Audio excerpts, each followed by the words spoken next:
Alright, hello and welcome to the final exam review lecture. So we'll just be reviewing for the exam both this first lecture this week and the second lecture this week. So that's all we have left. So let us begin. First of all, I have made you a beautiful cheat sheet. Go and look at that. I have linked it, but here it is. Pointers are now on this exam, so I stole this from the midterm 2 cheat sheet. Feel free to look at all that. We have recursion, some nice large text about how to think about recursion. We have some exceptions, bitwise operations, and makefiles. We will perhaps come back to this document later, either today or next lecture. So let's first start by reviewing some older stuff. That I'm not going to let you forget stuff that was a few weeks ago or longer. Stuff that may have also been on the midterm too, but you still need to know all about it. Okay, so let's first talk about references. Remember what they are. A reference is just an alias for another variable. So it's a way of giving a new name to an existing place in memory. So for example, you can say int x equals 42. That makes the x variable originally. And you can set it to 42 like it's doing. And then you can make a reference to an int. So an int reference with the ampersand and the type. Call it y maybe. Set that to x. And what that does is it gives a new name for the same box. And now if you mess with y, it's just as if you messed with x because they are the same place in memory. Okay? Normally we don't really use reference variables like this. We don't just like create references in code a lot of the time. We normally prefer to use references when we use parameters. So make a reference as the parameter of a function, because that lets us make sure that we get somebody else's variable. Like we're not copying anything. We would like to touch somebody else's memory, like a new name for a different functions, usually a different functions memory. And we also don't want to copy any values, because if we didn't have a reference parameter, things would get copied. Okay? And const references are nice when we want to not make copies, but we don't want to touch somebody else's memory. So remember all that. Let me give you some examples. All right, so example 1, let's make some code to swap a bunch of ints. Or I guess just 2. Let's do just 2 this time. So I guess, I don't know, references.cpp. So let's make code to swap some stuff. So I have int a equals 42, int b equals 43, and I want to call swap on a and b. Okay, so there's the way that this doesn't work, right? There's call by value swapping, and that doesn't do the right thing, but there's also call by reference. So that's when we use those reference parameters. Okay, so let me do it the wrong way, swap by value. And this one's not going to work. And then I'll see out a and b again. They will not have changed, if you remember this story. And then I'll make a swap by reference function that actually does the right thing. And then a and b will have correctly swapped places. But we'll just deal with by value first. Okay? So swap by value, let's make that function. So it's a void function. It takes 2 things. And let's call them x and y, because why not? And then, remember how to swap. It's int temp equals one thing, the one equals the other, and then the other equals temp now. So this is swapping x and y, but x and y in call by value land have nothing to do with a and b. They're getting copied, okay? Copies are getting made right here.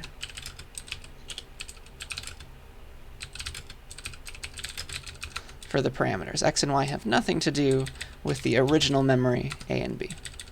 So a and b will not have changed when I run this.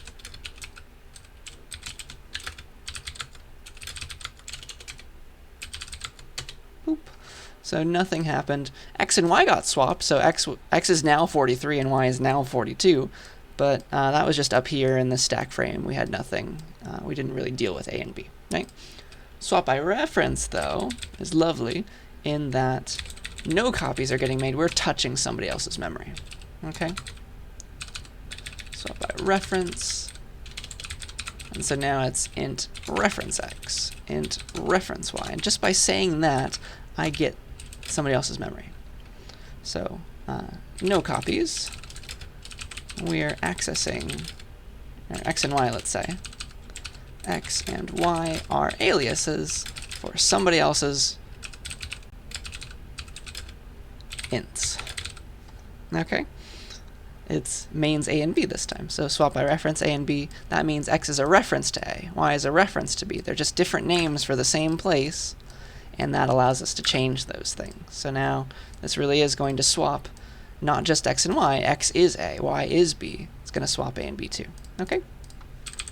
So go back to the lecture on references to see a bit more of an explanation for why that's working, but that is the idea. Int references in parameters.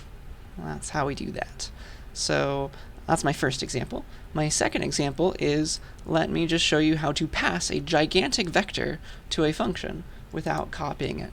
Say we had a giant vector, like maybe it was size 1,000 or 1,000,000 or 100,000,000. We had a bunch of things in this vector.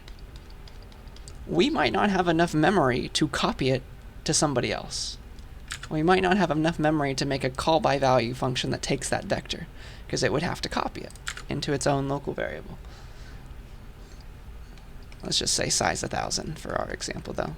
So this is a big long vector, and maybe we'll just fill it with a bunch of 42s or something. We'll calculate the sum of all the 42s.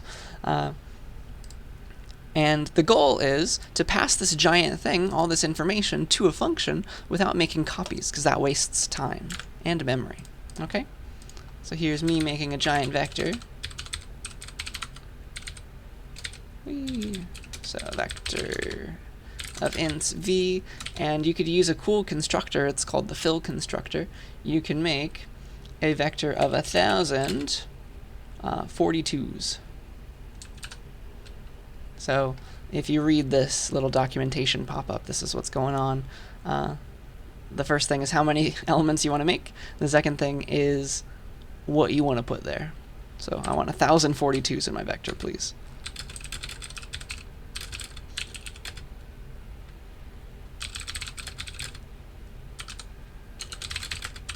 So that's what's going on.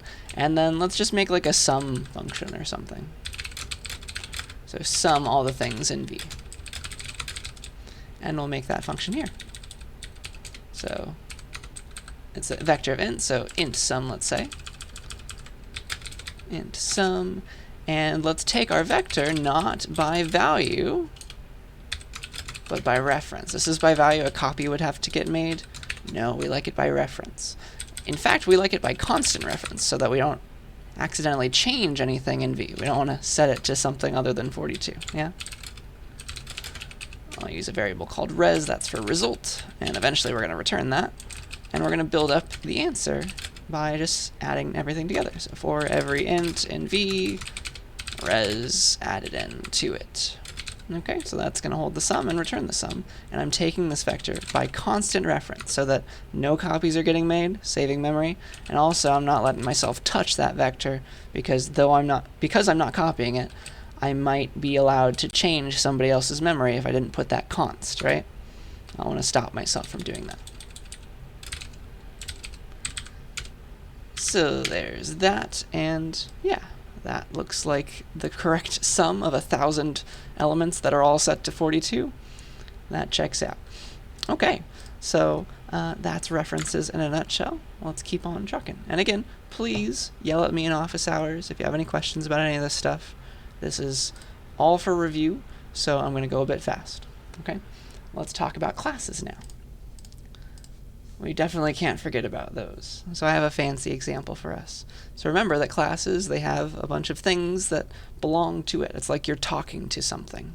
The metaphor is you have objects, and you're pretending that they're real-life things that you can ask to do stuff for you or press buttons on. So we have our member variables, that's the data associated with our objects, and member functions, those are the operations we can perform on our objects. And so we make objects of a class's type, and we talk to them by sending them little messages. That's our method calls. All right.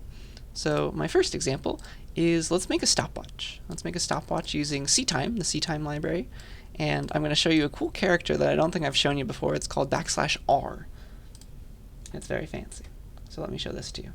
So yeah, let's make it happen. What are classes? So this is a fun one, a little stopwatch program. I'm going to need to use CTime for this. Definitely go look up the CTime library if you're interested. I think I told you just briefly how to use CTime as a stopwatch, but now I'm going to actually code it up for you as a little program. So let's see what I want to do. Let's make a class called Stopwatch, and I want to make it like this, and I want to be able to start my stopwatch.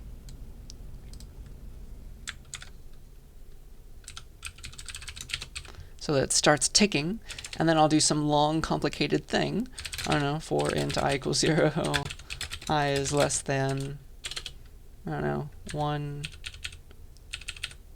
that's 1,000,000, how about 1,000,000,000, I plus plus, and then let's just sum all those numbers. This is not really going to work, but that's okay. So that's my program, that's my long running program. It's going to take a while to do that. And then at the end, I want to be able to like stop my stopwatch and get the time elapsed. So you can just do all that in one fell swoop. You can ask for the time. You can look at the stopwatch. That's kind of what's happening there by calling s.getTimeElapsed. And we'll output that. That's apparently how long it took my computer to add together 1 billion integers. I might have to change that number if it takes too long. So that's the kind of type that I would like. That's the kind of class that I want.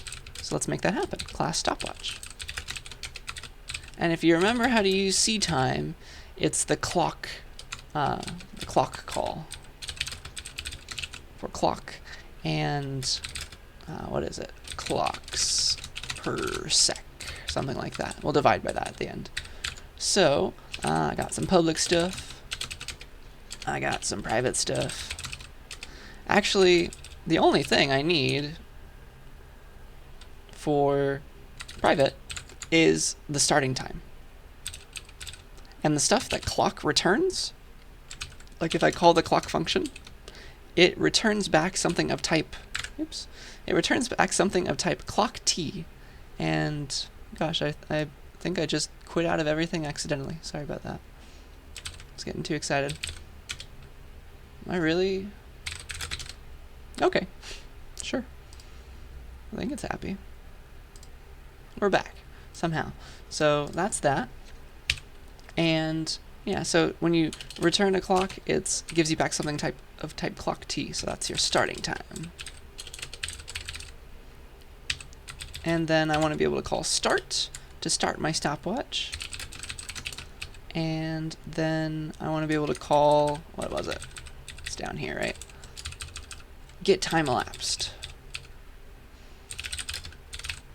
And this will return like the number of seconds that have elapsed since we started the stopwatch.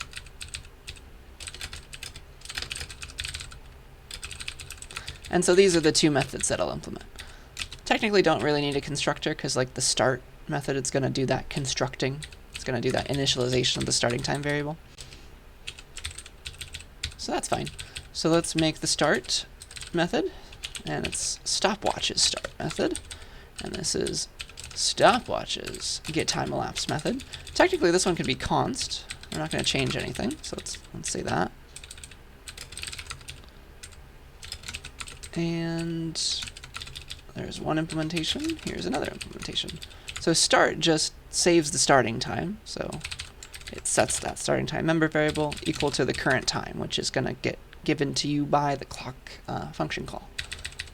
And then get time elapsed is, all right, we have to check the time now. Current time, call clock again.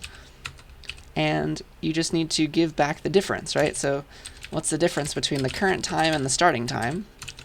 And I want to convert that to seconds. Apparently clock t's are not seconds, but I can divide by clocks per second to get seconds back. Unfortunately, all of these numbers are integer numbers, and so if I actually want the real amount of seconds with decimals and everything, I have to make one of these sides of this division a double. So static cast double, I'll do that one. And that's what I want to return. The difference between the current time and the starting time divided by clocks per second. That's just a fun use of the library, but hopefully the class in a nutshell makes sense, what we want to do with it. Okay? And yeah, so we start our stopwatch, and then we look at it, see how much time has elapsed after we did some long process.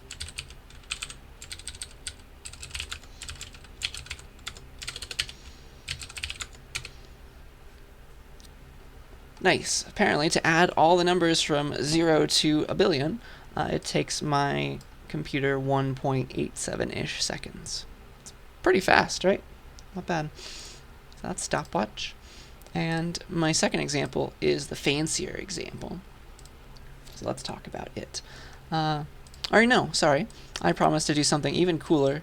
Let's repeatedly get the time elapsed. In fact, let's make a stopwatch that just displays its time. That'll be cool. So actually, instead of this, let me just repeatedly get the time elapsed. This will be fun. So here is it counting, like, ooh, the timer's going up, yay. But it's making all these lines. We don't like that. This \r, I promised I teach to you, is called a carriage return.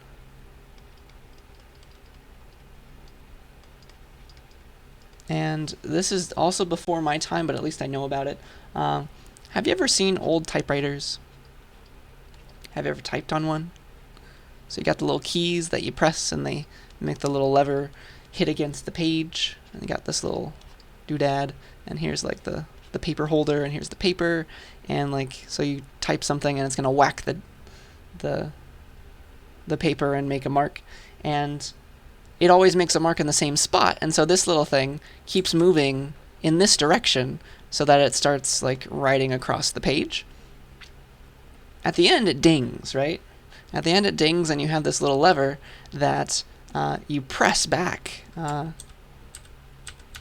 guess, sorry, this is moving, this whole thing's moving that way. And then you have a lever that you press back this way to make it so that, no, I think I had the direction right the first time. See, I don't know these things.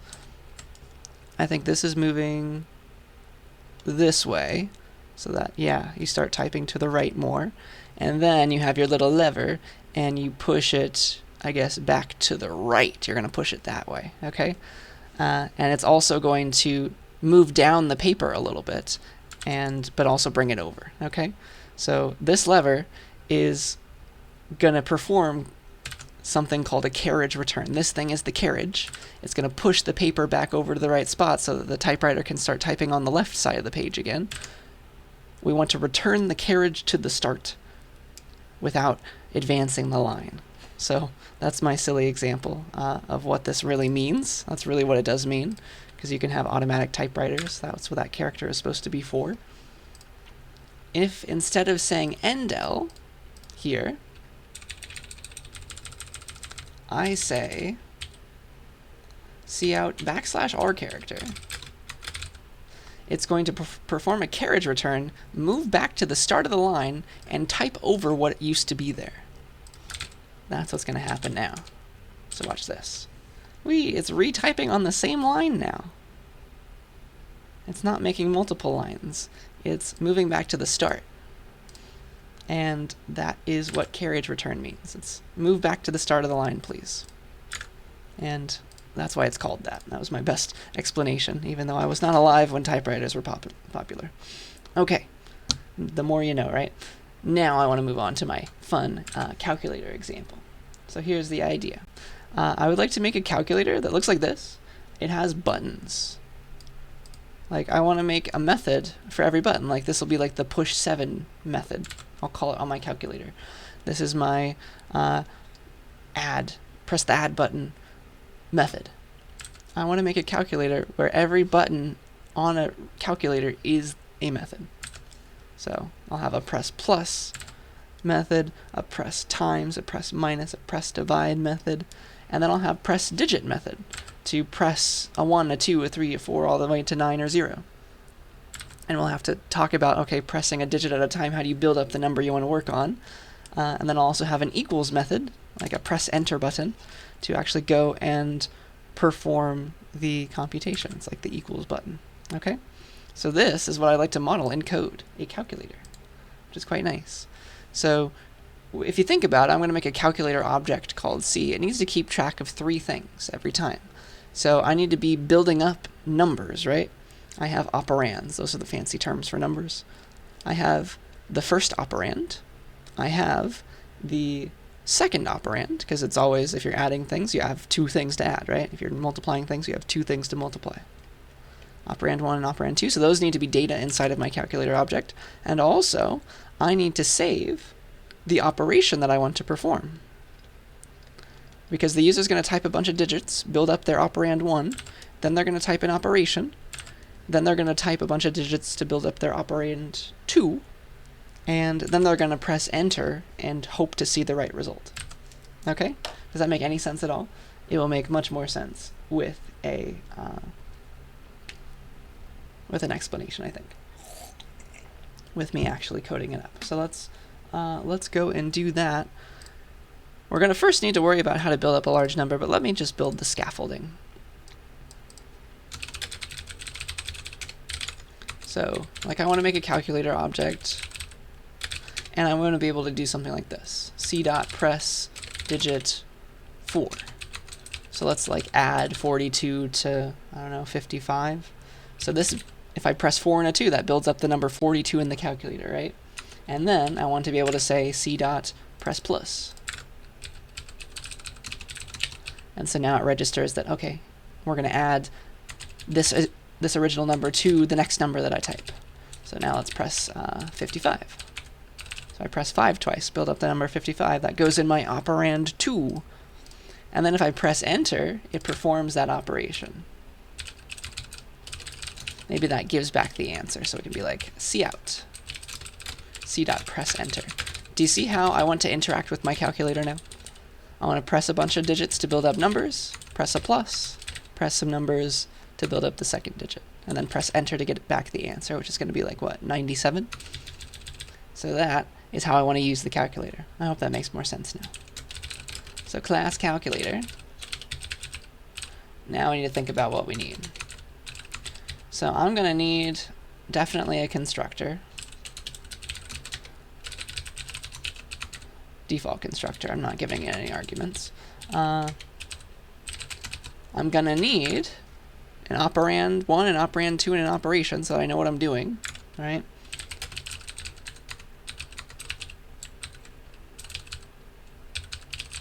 Let's save the operation as like a char. So like if it's the plus operation, I'll save it as the plus char. And then I have my methods. I have press a digit, whatever digit we're pressing. That's void. I have press plus, minus, times, and divide.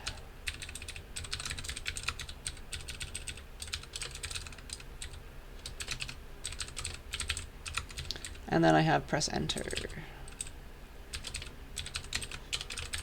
And press enter actually does the computation and gives back the result. Let's just use integer division, integer multiplication, all that stuff, because I'm building up int operands. So this is how I interact with my calculator. And now I have to implement all these methods. So the question is, how in the world am I going to interact with this machine? How do I build up a number if I call this press digit a bunch of times? How does it register? Like, okay, I've made the number 4 so far, and oh, okay, I saw a 2. Now I've made the number 42. If I had another digit like 422 or 421, now it should build up 421. How does it save all that? Let me show you. Here's what we need to do. Here's how we make this calculator. We're going to make a calculator state machine. It's going to be great. Watch this. So the idea is, well, just to interact with the calculator in general, we need the state machine, because the very first thing you do is type the first number, right? you're going to be in, hey, I'm trying to get the first number in the calculator state, right? As long as you keep typing numbers, 1, 2, all the way to 9, right? You're going to stay in the first number state. You're trying to get the number that you want to do stuff with, the first number. And then, so you've built up your first number, then you press an operation, right? You press plus, minus, times, or divide. That moves you into waiting to get the second number in the calculator. You see that? So that's going to transition you. If you ask to do plus, minus, times, or divide, that'll move you into the waiting for the second number state. Yeah. And then you build up the second number by typing a bunch of digits, as many as you need. I guess they all start at 0, right? 0, 1, 2, all the way to 9. Whatever digits you need, build them up. And then finally you press the equal sign, right? The equal sign performs the operation, gives you back the answer, but also moves the calculator down to this state again, right? Because it's ready to do another calculator operation with another first number in operation and another second number. Okay? So that's how we want to interact with the calculator, first of all. So we're going to need a state machine. And so that means we're going to need some more member variables, actually. One more to remember what state we're in. But also, to build up a single number, here's what we got to do. Like, we press the 1 button, the 2 button, and the 3 button. That needs to build up 123 inside of my operand 1 variable, right? So let's start the operand 1 variable at 0, and here's what happens. We start at 0, and then we press the 1 key. Here's what we do to build up the number. You always multiply your previous number times 10, and then you add whatever key was pressed. So times 10 plus 1 to 0 is just 1. You see how this is going to build up the right thing? And now I have 1 saved in operand 1. Now operand 1 is 1.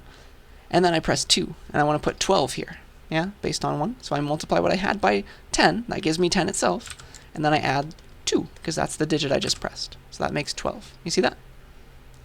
And then, if I press the 3 button, that's going to multiply what I had by 10, so make 120, and then add 3 to that. That will give me 123, and we'll place that in operand 1. Same kind of thing going on for operand 2 when we're ready for it. Okay? I hope that makes sense, because that is what we need to program. Definitely not going to ask you to make a calculator on the final, but I think this is a fun, involved example. So I also need to remember what state I'm in. So I'll just use a string to remember what state I'm in, I think. That's the state of my state machine. And so here are all the methods I need. Let's do the first few. So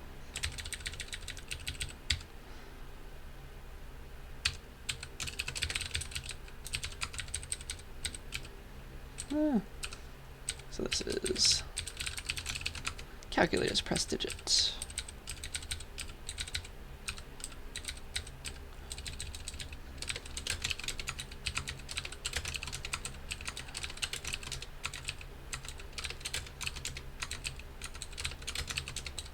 So I've got all these methods I need to implement. Slowly but surely we are going to implement them. So at the very start, when I make my calculator in the constructor, I better start setting these member variables. So what needs to happen is we need to remember that we're in the state where we're waiting for the first number. So that's the first thing we should probably worry about. So set our state to be, I don't know, first number, something like that. Then operand 1, operand 2, they should all start at 0 so that I'm ready to get my next thing, right?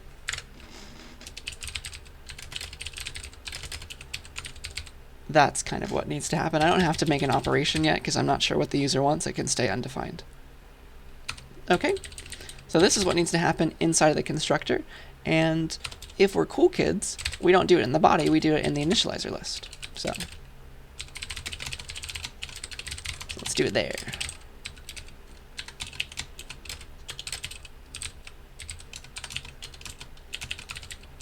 And now we just have an empty body, because we're awesome like that. So that's my constructor. That's going to initialize my calculator object and get me ready so that when I press digits, I'm really going to start adding to operand 1. Okay? Whee. So now, here I am pressing a digit. let's just assume we're in the first number state so that we're adding to the operand 1. But here's what needs to happen. Every time we press a new digit, we take our previous one, multiply it by 10, and add whatever digit we just pressed. So operand 1 equals whatever it used to be times 10 plus the digit that we just pressed. Does that make sense? So that's what goes on there. And so that's what happens if we're in the first number state. So if state is equal to first number, we're trying to read in the first number. This is what needs to happen. Change operand 1. Otherwise, that means we're in the second number state and we're trying to fill in operand 2. So we should do the same thing, but for operand 2. Okay? And so that will fill in the proper digit when we press it. And so that's going to build up our digits properly.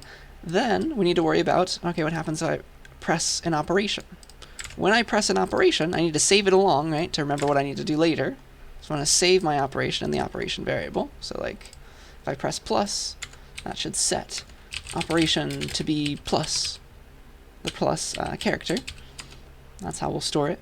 But then also, we need to move along our state machine, because once you press the operation, that means you're done with the first number, and you're ready to get the second number. So, our state should change. Whatever it used to be, it was in first number, now it's in second number. Yeah? And so the same thing happens for all of these.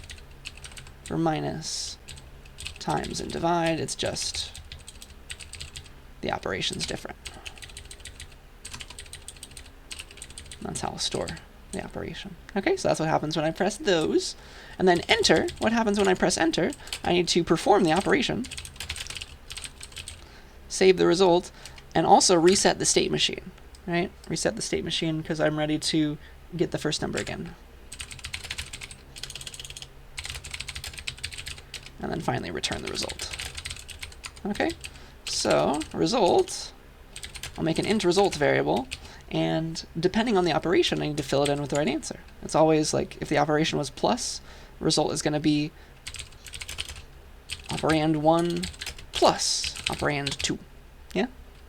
So I need to have a big long if statement based on the operation. So if operation is equal to plus, then the result is add together those two operands. Else if the operation that we're supposed to do is minus, then I need to subtract the two operands. Yeah? Else if.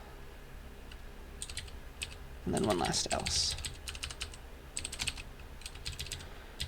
So if it was times, I need to multiply together. And then otherwise, let's just assume it was division. Okay?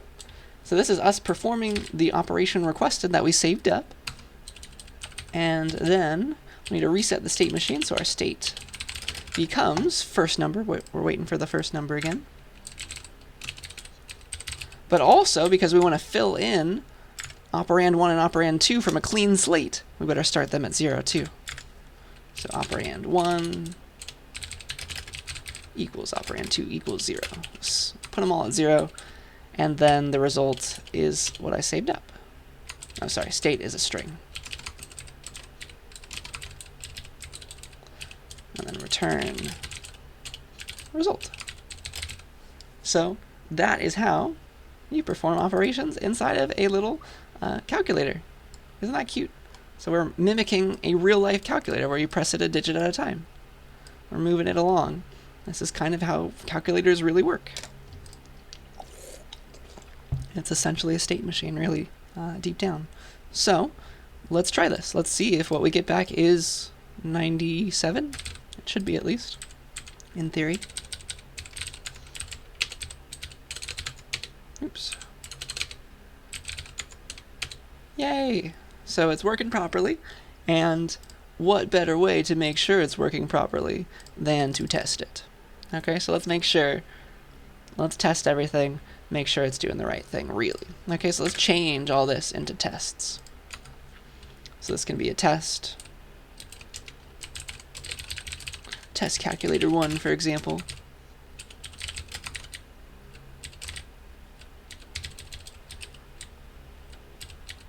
and this should be like assert true now.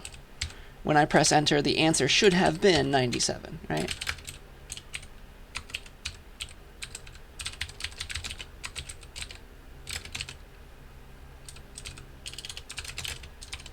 And that can be the name of my test. So what's the assert true function?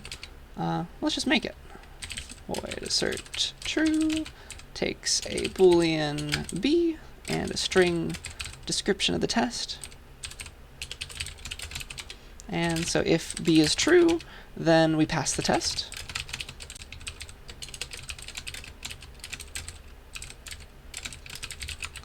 Otherwise, we failed.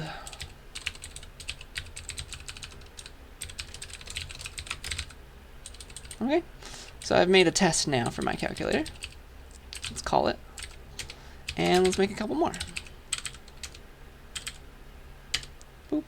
42 plus 55. Let's make another calculator test. I don't know, let's do 123. I don't know, times 456.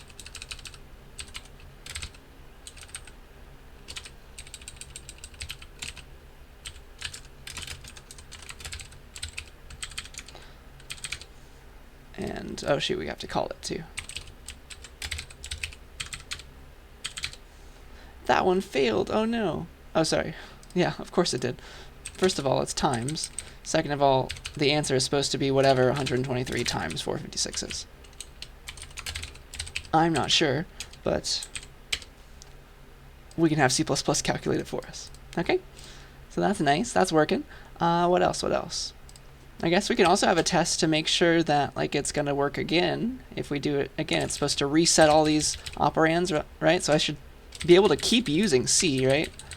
So let's try and divide 42 by 2 or something. Press divide. And divide it just by 2. And so that answer should be 21, right? If I press enter. So it should have reset everything, hopefully. Oops.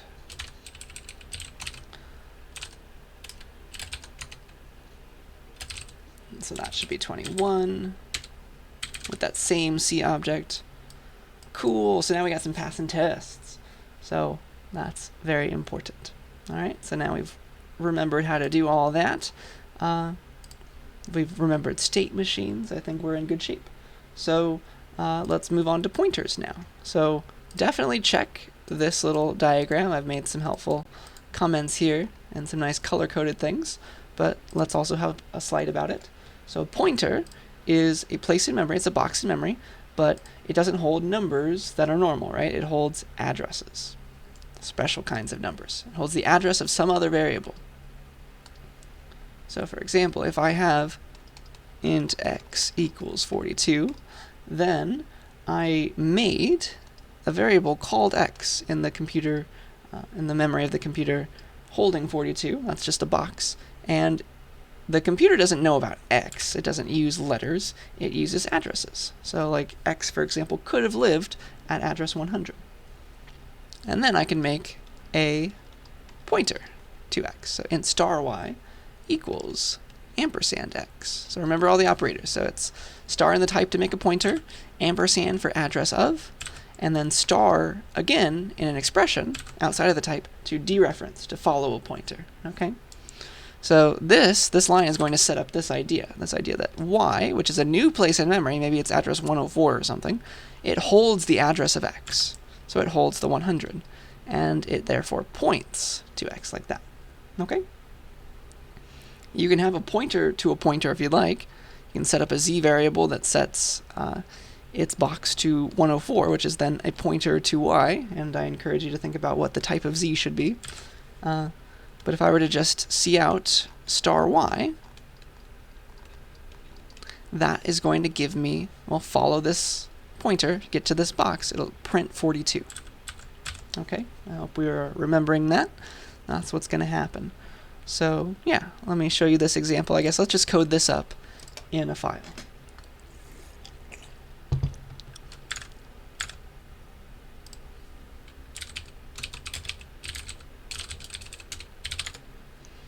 So int x equals 42, int star y equals the address of x. So now y points to x. Let's also make a pointer to an int. Why not?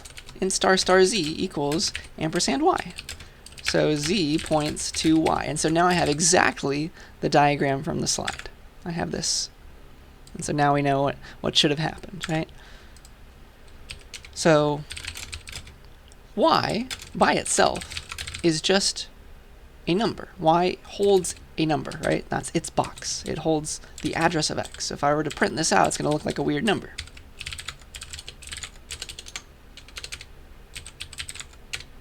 So that is apparently, for this run of the program, the address of x. If I rerun it, it's a different address, because programs get loaded in a random place in memory. So that's y, but star y, follow y, get to where it's pointing to, that's always 42. That's always the value of x. This is the same place. Okay, I hope that makes sense. And then also, see out star star z. If you follow z once, you get to y. And then once you follow y, you get to 42. So if you follow z twice, dereference z twice, you get x again. So that's the third way to get at x, star star z now. Okay? I hope that's making some sense. What else? What else? Let's have our second example, I guess. You can have pointers to a class very easily. That's totally fine. You can have pointers to a struct. Let's have a pointer to a vector. Why not? Okay. Let me make a vector v. Just a simple one. It'll hold like 1, 2, 3 or something. Now, let me make a pointer to this vector. So here's my vector v.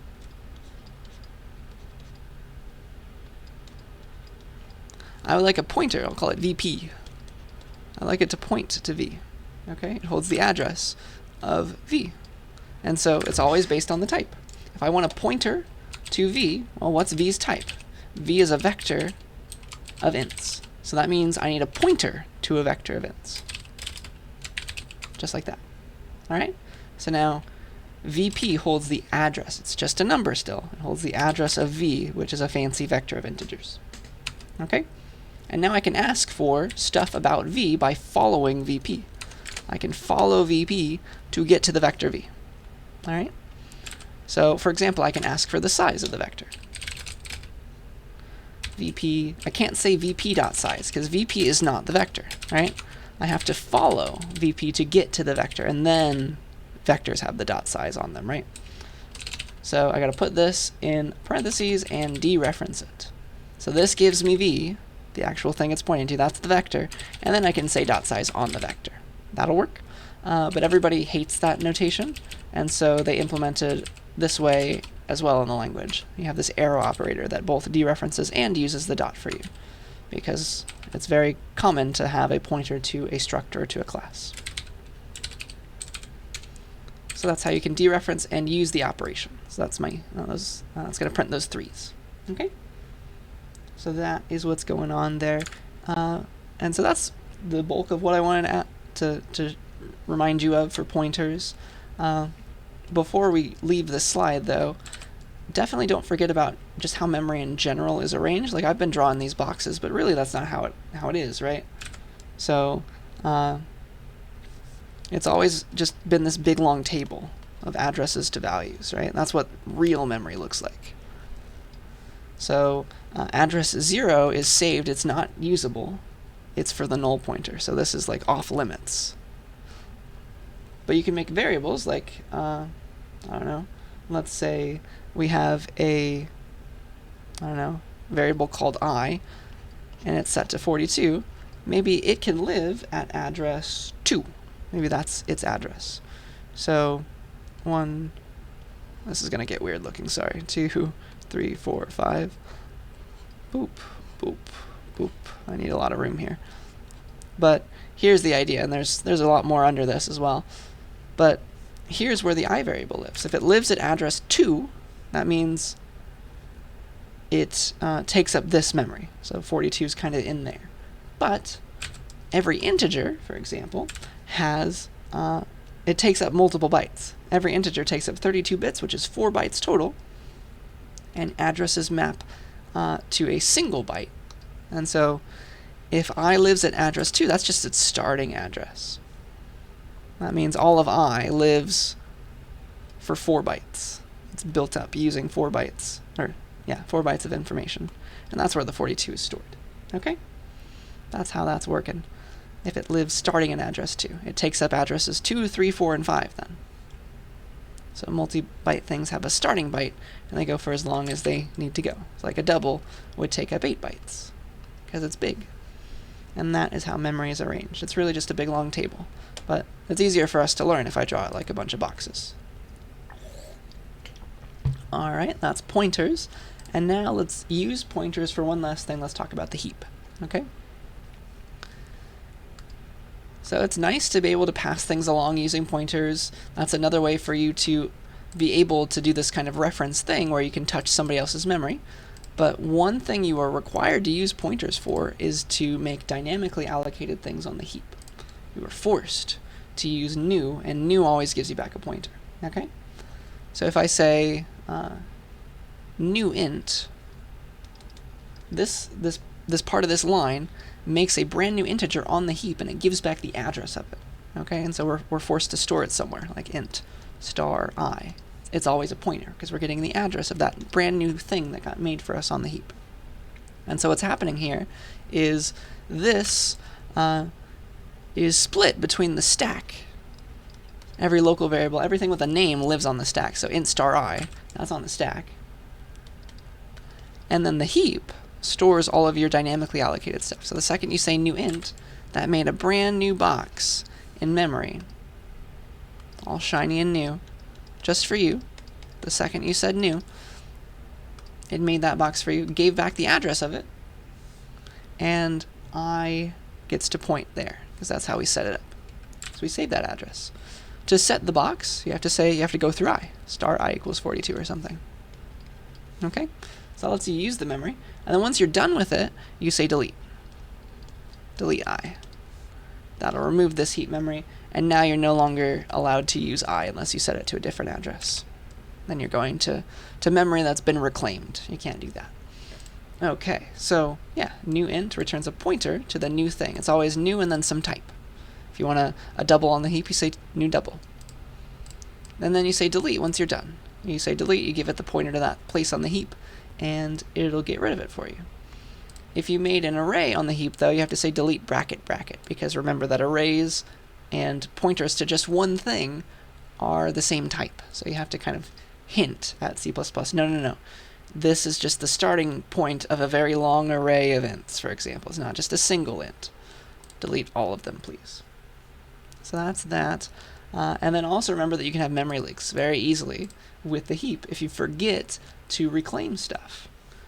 The easiest way to lose something is to do this. Is to run the previous line, so get this all set up. So here's I, here's the heap memory, here's 42 or whatever.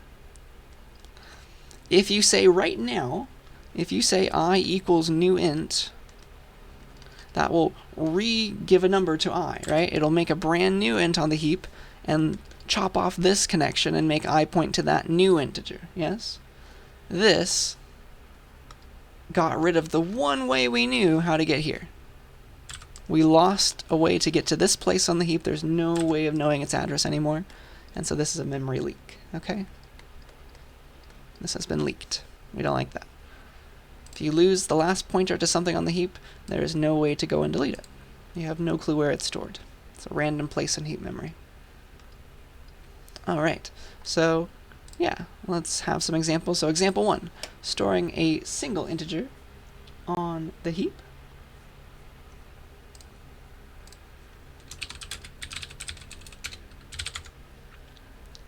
So let's do it like this. Let's do how I was doing it. So int star I equals new int. So that makes a brand new place on the heap for something called I. We can set it. We can use it. I don't know. See how it's star I times 2 or something. And then once we're done with it, we delete it. And it goes away.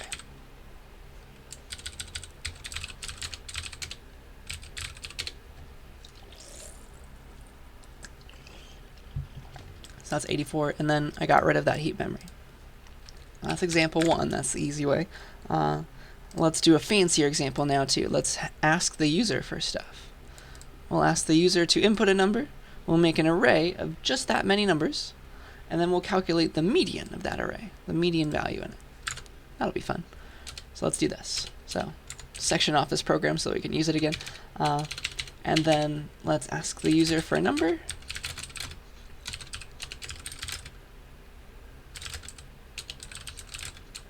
Enter the array's size, please. And then we got to go off and create an array of that size. So new int on the heap. New int of size, whatever n is. Okay, so that makes an array of size n.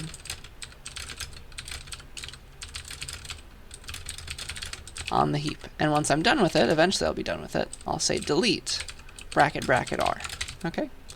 So it is saved as a pointer to its start, and that is one way to talk about arrays in C++.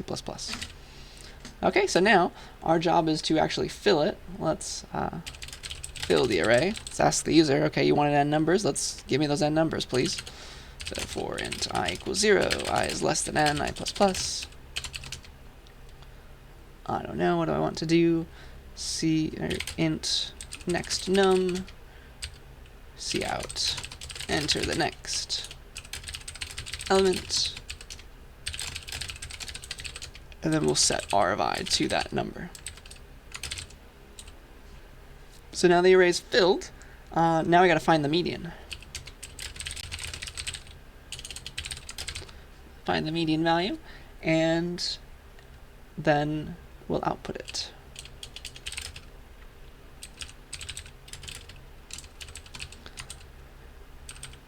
And maybe we can delete the array after we're done with finding the median. We don't need the array anymore, and we'll output it afterwards. Okay, that seems like a plan for me. So, I think I'm going to have to change this type in just a second, but let's talk about how to calculate the median now, because that's the last piece of this puzzle. If I give you an array of size 3, it's very easy to calculate the median, right? First of all, you have to sort the array. I'll have to do that in just a second. But after you do that,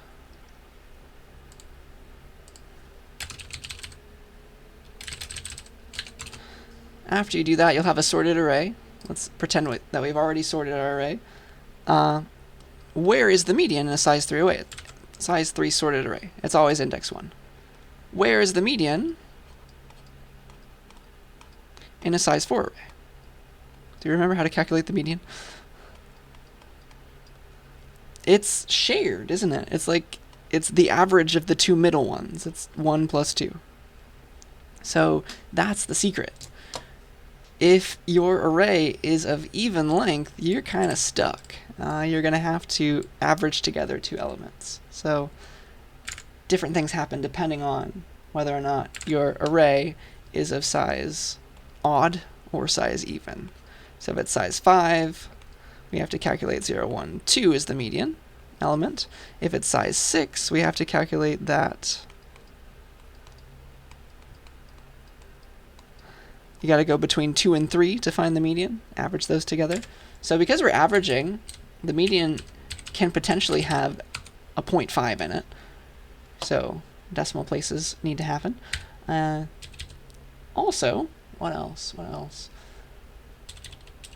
We're going to need to do this differently depending on whether or not the array is of odd or even length. So first of all, we have to sort it. So let's include algorithm to sort an array, not a vector. We say sort r plus n. That's how you sort an array of a size n. And so now it's sorted, and now let's find the median. So if n mod 2 is 0, that means it was even length. That's the hard part. Otherwise, the size of the array was odd. There is just a median in the middle. So what's the middle index? So if size is 2, that means n is 3. If I divide that by 2, I get 1.5. That does give me 1 if I chop that off. Int mid equals n divided by 2. Does that work for everybody? So if it's size 5, do I get 2 properly if I divide 5 by 2? Yeah, because I get 2.5, the 0.5 gets chopped off. So the median is R at that mid-index. But the issue arises when you have even arrays. So if I divide, if I get this midpoint, that's only half of the battle. So if size is 4, 4 over 2 gives me index 2, but I also need to average that with index 1. If the size is 6, 6 over 2 gives me 3, but I also need to average that with index 2. So this is like the right side of the mid. Mid-right is n over 2. Mid-left is the one before it. N over 2 minus 1, or just mid-right minus 1. Yeah. So those are the two indices that I need to average together now. So the median is the average of array at mid-left plus array at mid-right over 2.0. And that's my median. Now I'm done with the array. I can delete it off the heap and output it. Wasn't that fun? So let's have an array of size 3. I'll make it be 2, 1, 3. And so the median is 2. It sorts it. It finds the middle. And then let's do an array of size 4 just to make sure it's working. Let's do 1, 2, 3, 4. 1, 2, 3, 4. And yes, correctly, the median is 2.5. Cool, huh? So that is my example of finding the median of array. In a nutshell, that's a fancier example involving the heap. So remember you're new, remember to always match it with a delete, and that is that. So I think that's all I wanted to say for this first review lecture. We'll come back, we'll talk about newer stuff like searching for stuff, recursion, make files, all that fun stuff. So I'll see you in the next lecture.